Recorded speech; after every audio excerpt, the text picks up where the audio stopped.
사랑하는 성도 여러분, 안녕하십니까? 2월 5일 금요일 안식일 환영예배에 오신 성도 여러분 모두를 진심으로 환영합니다. 오늘 말씀의 제목은 재림을 소망하는 남은 백성입니다. 저번 시간에 이어서 계속해서 오늘도 요한계시록을 연구할 텐데요. 오늘은 요한계시록 8장을 중심으로 말씀을 드리고자 합니다. 본문의 말씀 요한계시록 8장 1절로 7절입니다. 일곱째 인을 떼실 때에 하늘이 반시 동안쯤 고요하더니 내가 보매 하나님 앞에 시위한 일곱 천사가 있어 일곱 나팔을 받았더라.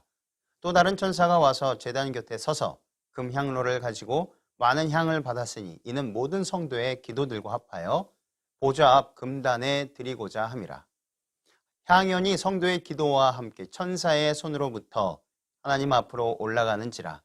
천사가 향로를 가지고 단 위에 불을 담아다가 땅에 쏟음에 뇌성과 음성과 번개와 지진이 나더라. 일곱 나팔 가진 일곱 천사가 나팔 불기를 예비하더라. 첫째 천사가 나팔을 부니 피 섞인 우박과 불이 나서 땅에 쏟아짐에 땅의 3분의 1이 타서 사위고 수목의 3분의 1도 타서 사위고 각종 푸른 풀도 타서 사위더라. 메뚜기들이 끝없는 구덩이 무저갱으로부터 물밀듯 쏟아져 나옵니다. 독수리가 공중에서 큰 소리로 외칩니다. 불붙는 큰 산이 바다에 던지워 바다가 소리를 내며 끓습니다. 큰 별이 하늘에서 강물과 물샘으로 떨어져 물이 쓰게 되고 사람들이 죽습니다. 도대체 이런 표현들은 무엇을 뜻하는 것이며 이 속에 담긴 의미들은 무엇일까요?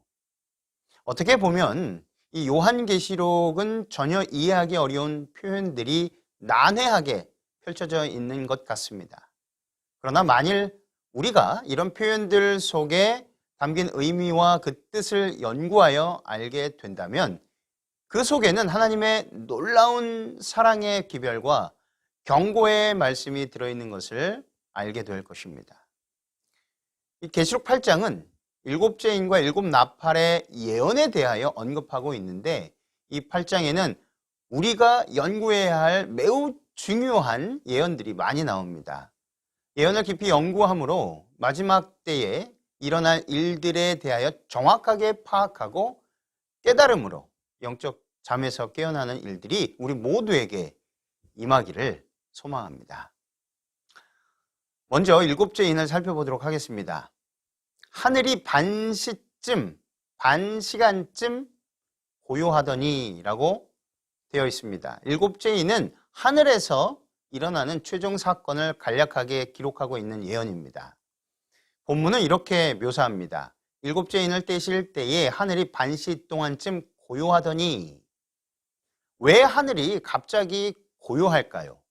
우리는 계시록 7장에서 하나님께서 마지막 시대에 하나님의 백성들을 인치시는 일을 진행하시고 계시다는 사실을 공부했습니다. 이 일은 매우 심각한 일입니다. 왜냐하면 마지막 심판과 환란을 통과하기 위해서는 반드시 하나님의 인을 받아야 하기 때문입니다. 옛날 이스라엘 백성들은 1년의 마지막 날인 이 대속죄일에 조용하게 자신을 살피고 회개하는 일을 하였습니다. 대속죄일은 자기가 심판에 통과할 수 있는 하나님께서 입혀주신 의의 옷을 입고 있는지, 칭의와 이 성화의 의의 옷을 입고 있는지, 그리고 모든 죄를 진실로 회개했는지를 살피는 날이었습니다. 이 심판의 날에는 모든 사람들이 자신을 스스로 괴롭게 하라는 명령을 받았는데, 스스로 괴롭게 하라는 뜻은 죄를 회개하고 자신을 살피라는 뜻이었습니다. 그 심판의 시간은 조용하고 엄숙하였습니다. 그래서 일곱째 인의 시간은 엄숙한 시간입니다. 지금 심판이 진행 중이기 때문에 일곱째 인 시기는 하나님의 백성들의 이마에 인이 쳐지는 때입니다. 그 후에 8장 2절부터 심판이 시작되고 또한 끝나는 모습을 상징적으로 보여주신 것입니다. 하늘이 반시 동안쯤 고요하다는 말씀은 이 두 가지 해석을 가능케 하는 말씀입니다. 한 가지는 일곱째인의 모든 사건들이 다 이루어진 다음에 이르러 오는 사건은 예수 그리스도의 재림 사건밖에는 없기 때문에 예수님의 재림 시에 하늘이 텅 비게 된다는 묘사일지 모른다는 것입니다. 하늘의 모든 천사들과 함께 하나님께서 이 지구로 오시기 때문입니다. 구속받은 의인들을 하늘로 데려가기 위하여 하늘의 군대들이 이 땅으로 오는 것입니다. 그래서 하늘의 중심인 하나님의 보좌가 있는 곳이 갑자기 잠시 동안, 반시 동안 아무도 없는 조용한 곳이 된다는 것입니다. 또 하나의 다른 해석이 가능한데요. 그것은 이 땅 위에서 마지막으로 일어나고 있는 최종 사건을 온 하늘이 숨을 죽이고 내려다보고 있기 때문에 하늘이 조용하다고 표현하고 있다는 것입니다. 하늘의 모든 천사들이 검은 고를 내려놓고 찬양하기를 그치며 그들의 주의를 기울이고 있기 때문에 하늘이 고요하게 된다는 것입니다. 그렇다면 무엇이 그토록 그들을 조용하게 만드는 것일까요? 예수님께서 겟세마네 동산에서 인류의 죄의 짐을 지시고 신음하셨을 때에 하늘은 조용하였습니다. 왜냐하면 그 예수님의 고통에 온 인류의 구원이 달려 있었기 때문이었습니다. 우리의 죄의 짐을 지시는 고통을 견디시고 마귀의 시험을 승리하셔야 우리가 구원을 받을 수가 있기 때문이었습니다. 이러한 중요한 순간에 온 하늘의 천사들은 노래하기를 그친 채 조용히 지켜보고 있었을 것입니다. 마찬가지로 마지막 성도들이 이 세상의 그 마지막 환난을 통과하면서 고통당하고 있을 때에 온 하늘은 잠시 동안 고요하게 지켜볼 것입니다. 그들이 과연 하나님과 그 진리에 충성을 다하는 모습을 보여줄 것일까?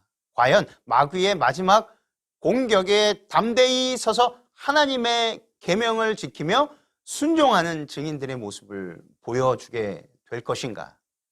온 하늘은 노래하기를 그친 채 잠시 동안 고요하게 될 것이라는 것입니다. 마귀는 인간들이 하나님의 계명을 지킬 수가 없으며 또한 지킬 필요가 없다고 고소하여 왔습니다. 그러므로 마지막 주자인 여자의 남은 교회는 참으로 중요한 증인의 입장에 서게 되는 것입니다. 하나님께서 옳으신가 아니면 마귀의 고소가 옳은 것인가를 보여주는 이 마지막 증인의 출두가 생기는 것입니다.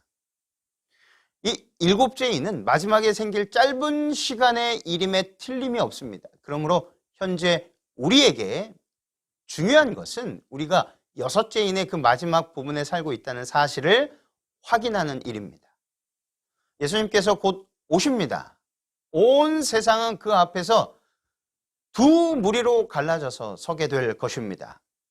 양과 염소의 무리로 분리되어 서게 될 것입니다. 의인과 악인의 무리로 갈라져서 서게 될 것입니다. 알곡과 가라지로 분리되어 서게 될 것입니다. 사랑하는 성도 여러분, 여러분은 과연 어느 무리에 속해 있어야 하겠습니까?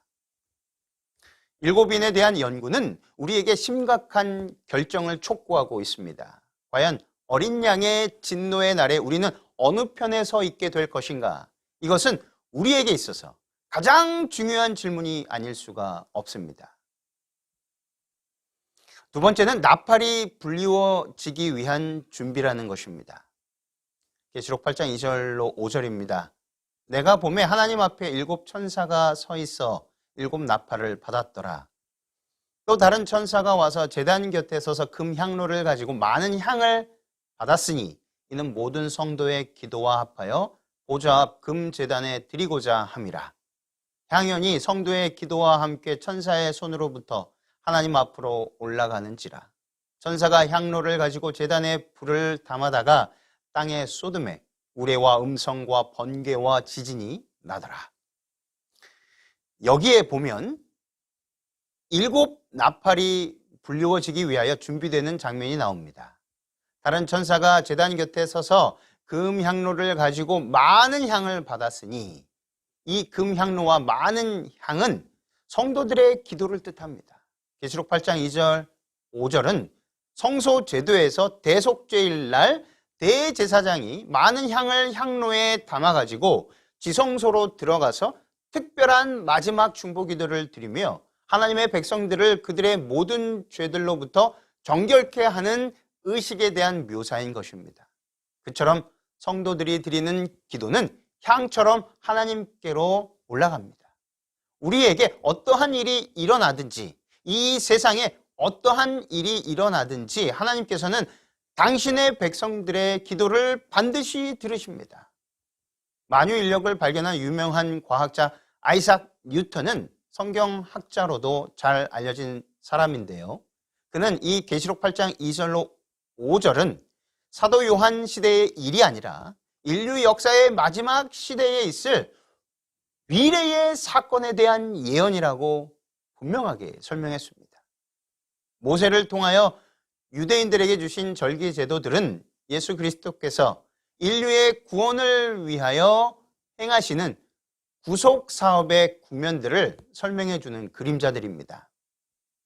유월절과 요제절과 오순절은 예수님의 십자가와 부활과 오순절 성령의 임하심으로 그 상징이 실제적으로 이루어졌습니다. 또한 이스라엘의 절기들 가운데서 가을에는 나팔절과 대속제일과 장막절이 있고 매년 50년째에는 희년이 있는데 이 절기들은 예수께서 마지막으로 당신의 백성들을 심판하시고 알곡들을 골라내시어 인을 치신 후에 영광 중에 다시 재림하시는 사건을 알려주는 의식들입니다. 성경의 이러한 설명들과 예언들을 미루어 볼 때 우리가 현재 살고 있는 때는 예수께서 다시 오시기 직전 이 심판의 시간에 살고 있다는 사실을 확실히 알 수가 있습니다. 예수께서 아직도 하늘 지성소에서 우리를 위하여 중보하고 계시는 동안에는 우리에게 희망이 있습니다. 우리의 기도가 예수님의 의를 상징하는 향기로운 향과 함께 하나님 아버지께 올라가고 있기 때문입니다.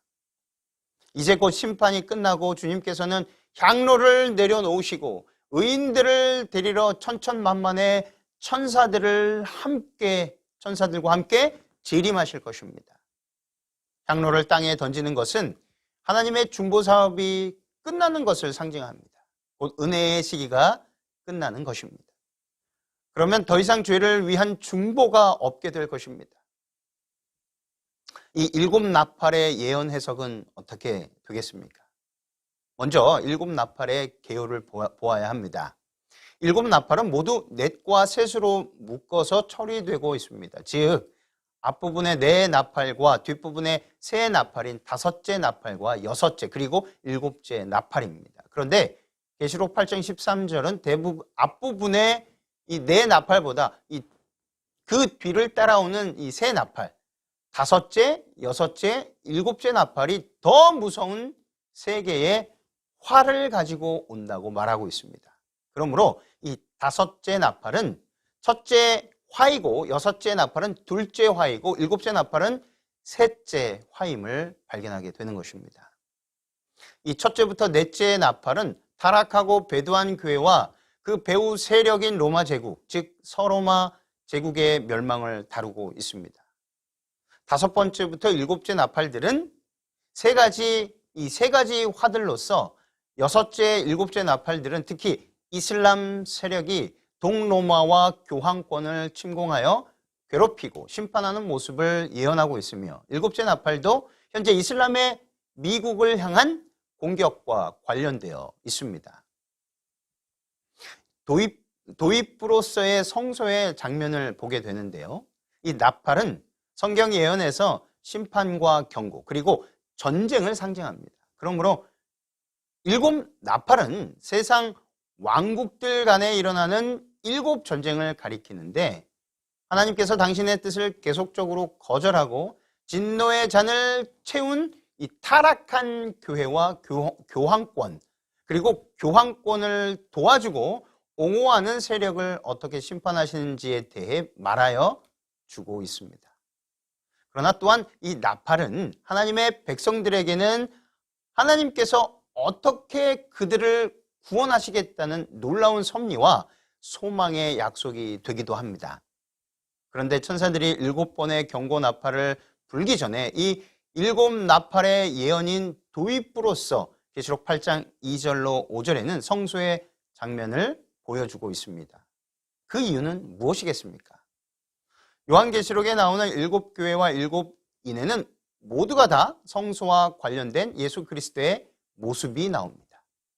이 7교회에 보내는 편지들이 소개되기 직전에는 대제사장의 옷을 입으시고 7금촛대 사이를 다니시는 예수님의 모습이 나오고 7인을 떼시기 전에는 예수님을 상징하는 유월절 어린 양이 하나님의 보좌 곁에 서 있는 모습도 보입니다.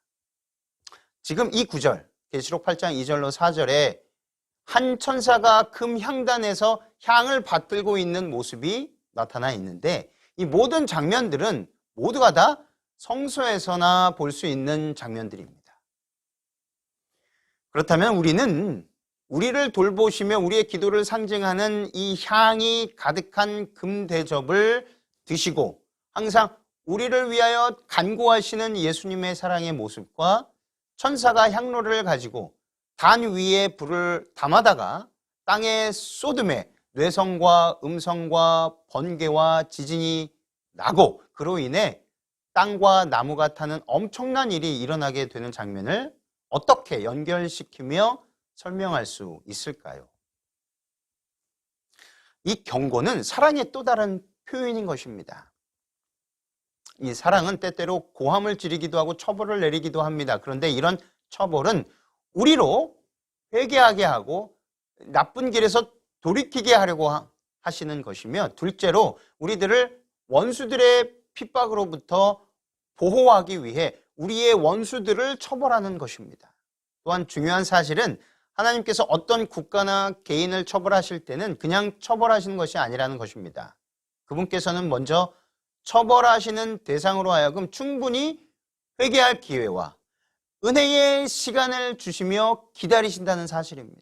그러나 끝까지 하나님의 자비와 은혜를 거절한 대상에게는 할 수 없이 하나님의 간섭과 보호를 거두심으로 당연한 결과를 거두게 하신다는 것입니다. 그러므로 향로를 이 땅에 쏟는 것은 그 대상이 되는 나라들에 대한 하나님의 은혜의 시간이 끝나고 심판이 시작되는 것을 상징하는 것입니다. 이 7나팔의 예언은 하나님의 자비와 사랑과 오래 참으시는 인내를 끝내 거절한 이 세상의 타락한 나라들과 교회에 앞으로 임할 심판을 가리키고 있습니다. 그러나 비록 세상을 뒤흔들 무서운 7전쟁에 관한 예언이지만 7나팔에 관한 예언은 격려와 희망의 메시지로 시작됩니다. 이 7천사가 세상의 전쟁들과 투쟁들에 대하여 관여하고 있을 때에 3절에 또 다른 천사가 다른 명령을 받게 됩니다.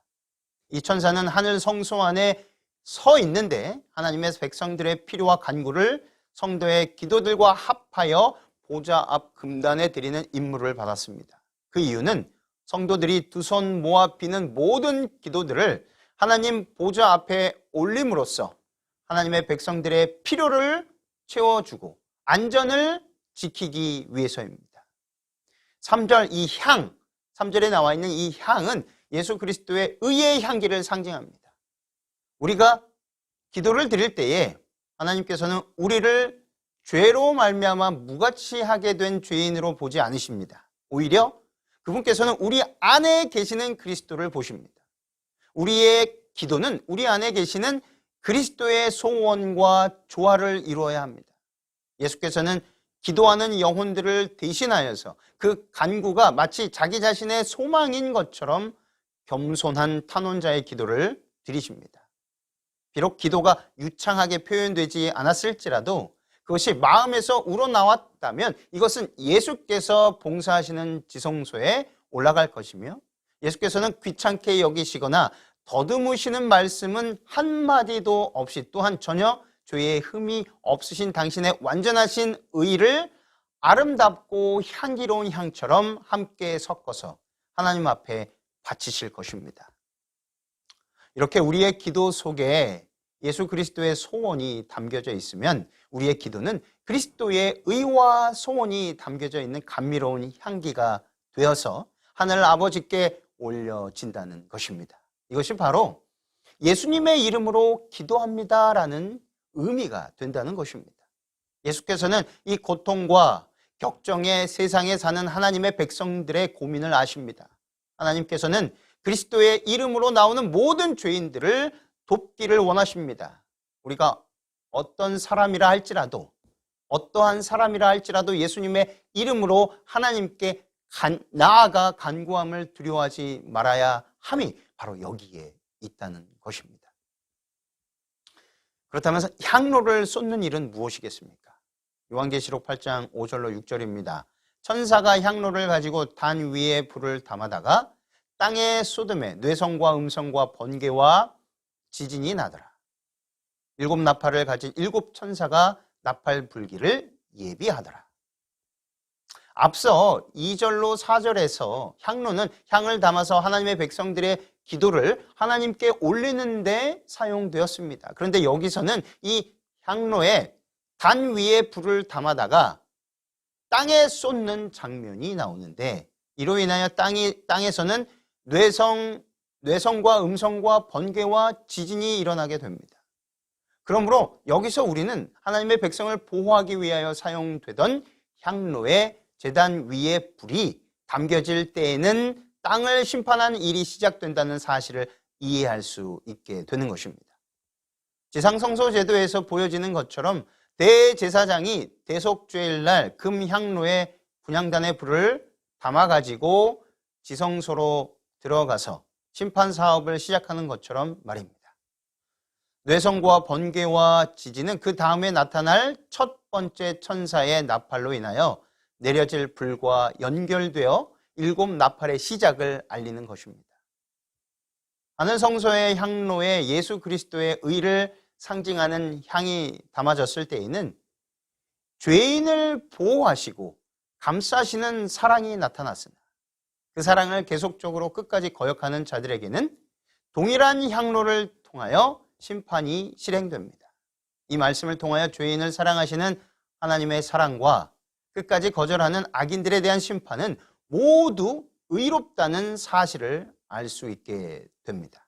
왜냐하면 죄인에 대한 사랑과 악인에 대한 심판이 같은 향로를 통하여 일어나기 때문입니다.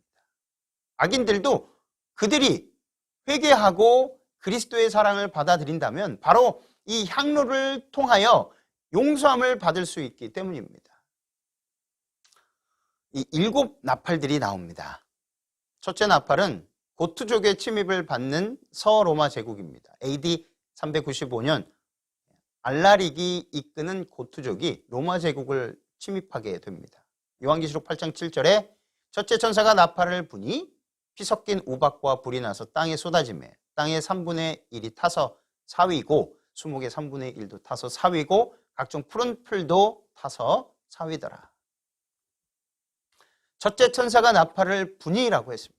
성경의 여러 곳에서 나팔은 전쟁과 심판에 연관되어 있다라고 설명을 드렸습니다. 고대에는 전쟁을 위해 병사들을 소집할 때 그리고 전투 중에 기별을 전할 때 나팔을 사용했습니다. 이 7 나팔의 예언에는 전쟁과 심판이 결합되어 있습니다. 특히 이 성경 요엘서에는 하나님의 심판이 가까웠음을 알리면서 백성들을 경고하고 회개하라고 촉구하기 위해 나팔을 불라는 표현이 나옵니다. 피 섞인 우박과 불이 나서라고 하였습니다. 이 우박과 불은 전투에 대한 고대의 시적 묘사에서 비롯된 것입니다. 우박과 불은 피와 함께 전쟁의 특성을 나타내고 있습니다. 첫 번째 나팔에 나온 이 우박은 추운 북쪽 나라의 침입자들을 가리키며 불은 농가들과 도시들이 불타는 모습을 나타내고 피는 이 침입자들에 의해 주민들이 학살당하는 것을 상징합니다. 쓸만한 푸른 풀의 3분의 1이 불타서 없어지는 표현도 세계 전체에 걸친 대사륙은 아니라 할지라도 대단히 심각한 수준의 군사 행위에 대한 묘사인 것입니다. 수목의 3분의 1도 타서라고 표현되어 있습니다. 이 나무는 성경에서 지도적 계층에 있는 사람들을 가리킬 때 쓰는 말입니다. 사사기 9장 8절 9절에 보시면 하루는 나무들이 나가서 기름을 부어 왕을 삼으려 하여 감람나무에 이르되 너는 우리 왕이 되라 하매 감람나무가 그들에게 이르되 나의 기름은 하나님과 사람을 영화롭게 하나니 내가 어찌 그것을 버리고 가서 나무들 위에 요동하리요 라고 하였습니다. 또한 예수께서 자신과 제자들을 가리키시는 상징으로 푸른 나무에도 이같이 하거든 마른 나무에는 어떻게 되리요 라는 표현, 누가복음 23장 31절에 이런 표현이 있는데 즉 사람을 나무로 표현하시는 말씀을 하셨던 것입니다.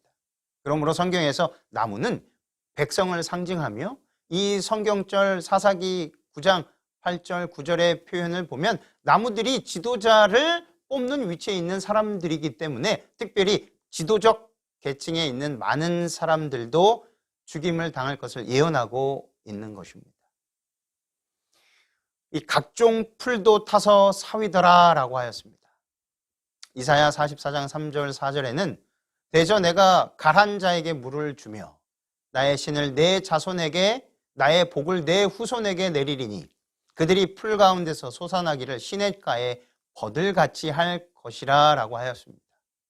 그들이 풀 가운데서 솟아날 것이라고 하였으므로 풀도 사람들을 가리킵니다.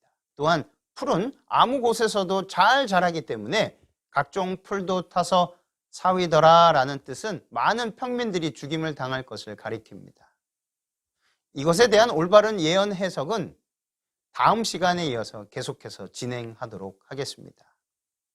아무쪼록 우리에게 미리 주신 이 예언의 말씀을 부지런히 연구하고 묵상함으로 성경이 성경을 해석하는 원칙대로 인간의 이론과 학설, 지혜와 경험은 한낱 잠깐 있다가 사라지는 안개와 같고 신기류와 같으며 영원하지 않다는 것을 잊지 마시고 끝까지 성령의 인도하심에 따라 오직 말씀 안에서 믿음으로 모든 유혹과 시험을 당당하게 이겨 나가게 되시기를 바라며 오늘 말씀을 마치겠습니다.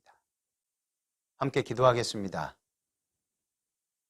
하늘에 계신 우리 하나님 아버지, 우리들에게 미래를 알고 깨닫고 미래에 있을 일들이 어떻게 일어나는지 볼 수 있는 예언의 말씀을 주셔서 감사합니다. 곧 오실 예수님을 영접하기 위하여 우리가 어떻게 살아가고 준비해야 하는지 예언의 말씀을 주셔서 감사합니다. 성령의 인도하심을 따라 온전히 믿음으로 순종할 수 있도록 인도하여 주시옵소서. 사랑의 예수님의 이름으로 간절히 기도합니다. 아멘.